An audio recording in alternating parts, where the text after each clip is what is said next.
Hi, it's John, and welcome to the channel. It is 6 a.m., Wednesday, October the 1st. I hope you're having a great start to your day, great start to your Wednesday morning, a great start to October. Hard to believe we're into October already. I do have my big blue mug of coffee with me this morning. Thank you for being part of the channel. I do appreciate it. And today I have a statement and I have a question of you. My statement is this: I think we're in the midst of a national unity crisis. Do you think we're in the midst of a national unity crisis right now? Now, where have you heard that phrase before? Well, a lot of you will remember Danielle Smith said this, the Premier of Alberta. And I looked back, and it was mid-January where I think she said this the first time. And it was in regards to Trudeau blocking oil exports from Alberta to get back at Donald Trump for tariffs. She said, under no circumstances. Then she said it when she had a list of 9 demands of the next prime minister.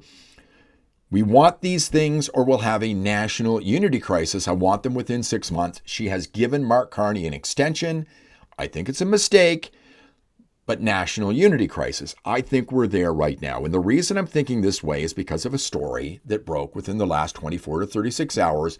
Imperial Oil is going to get rid of 900 jobs, most of them where I live here in Calgary. And this is a big deal, folks. These are high-paying jobs in the oil and gas industry. Now, another question I have for you: do you not think Mark Carney, if this were the automotive industry in Ontario, would have made a comment about this already and already promised a bailout for the automotive industry and a bailout to the people losing their jobs? Do you not believe that would already be happening if it were in Ontario and it were the automotive industry? Of course it would be, but he's not doing this because he hates the oil and gas industry. But 900 jobs are significant.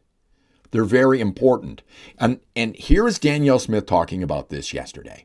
Very disappointing. No one likes to see these kinds of consolidations, especially in our energy sector. I think it reinforces why it is we have to start building more pipelines and increasing production. The industry for the last 10 years has been hampered and hobbled by federal government decisions. The media is spinning this into the jobs are being lost because of the low price of oil.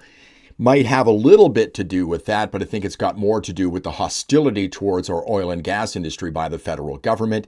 We know there's an interest in investment in oil and gas. We found that out the other day. Canadian pipeline operator TC Energy, one of North America's leading energy infrastructure companies, betting big on America's energy future. The company is planning to invest more than $8.5 billion in U.S. projects over the next 5 years. I think we'll see more of this if things don't change from a national level, just reinforcing the idea that we've already got a national unity crisis here. And then you've got this popping up again just within the last 24 hours or so. Canada's in such a mess. Donald Trump joking about us becoming the 51st state again. And Canada called me a couple of weeks ago. They want to be part of it. To which I said, well, why don't you just join our country? You become 51, become the 51st state. And you get it for free. Do you realize we're getting close to the year anniversary of him saying that for the very first time, which I think happened when Trudeau was at Mar-a-Lago? It was a joke back then, but Trump's been saying it ever since. And he wouldn't be saying it right now if he didn't know Canada had problems. I think we have a national unity crisis, and he wouldn't be saying it if the tariff issue were resolved, and it hasn't been resolved yet. Meanwhile, you got Mark Carney flying all over the world, accomplishing really nothing other than staying away from question period when it comes to Pierre Poilievre. He's announced a list of 5 things so far for nation-building projects, which are just recycling old ideas, much like he's recycling trade deals, as you saw recently on CTV with Vassy Kapelas and Anita Anand. Your opposition at this moment in time says that you're essentially conveying something that isn't true. That in Indonesia's case, for example, that deal was actually arrived at in November of 2024, before this prime minister took office. That in Mexico, there's not anything really tangible besides an agreement saying that you want to work together more. That even in Europe, CETA is largely in place, and that there's no sort of proof of what those expanded relationships will actually mean for Canadians. Can you respond to that criticism that basically you're advertising something that isn't fully actually provable? We understand what's going on here, folks. We understand what's happening in the country. The people who are supporting Mark Carney and the Liberals, they don't get it. That's how there's no unity at all. There's division here in a big way in this country. And then we have Mark Carney yesterday. You know what happened yesterday, right? There's Carney addressing Indigenous people yesterday, expressing his white guilt, all the while insulting people that look like me. This is disgraceful. I had an Indigenous painting installed outside the cabinet room behind us in the West Block of Parliament. It's called A Brief History of the Northwest Coast Design by Luke Parnell. And it depicts a painful part of our shared history through 11 wooden panels with images inspired by the design on the bent wood boxes and feast bowls of the Nisga'a and the Haida. The first few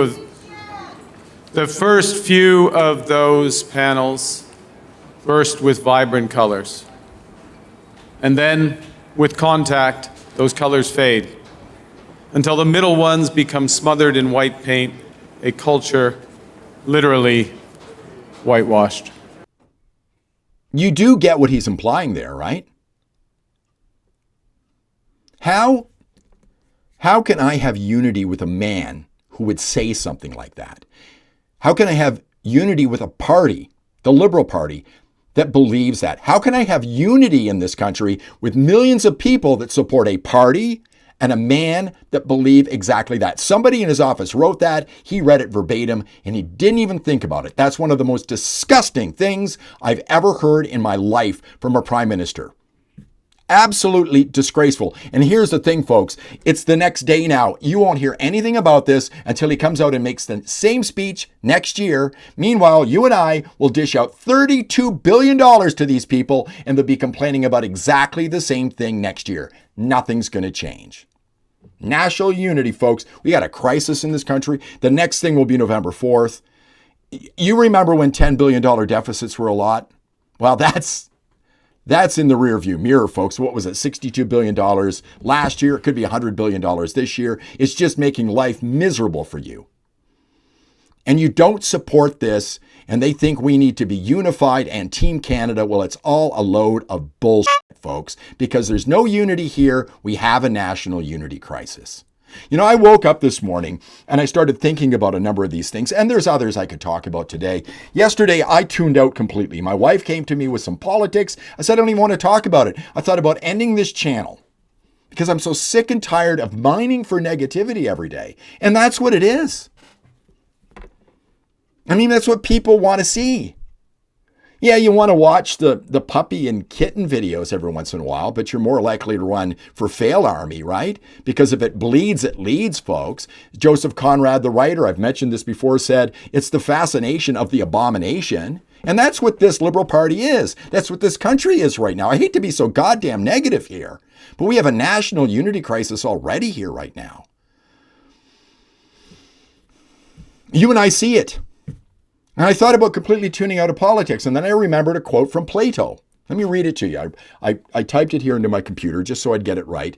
Those who are too smart to engage in politics are punished by being governed by those who are dumber.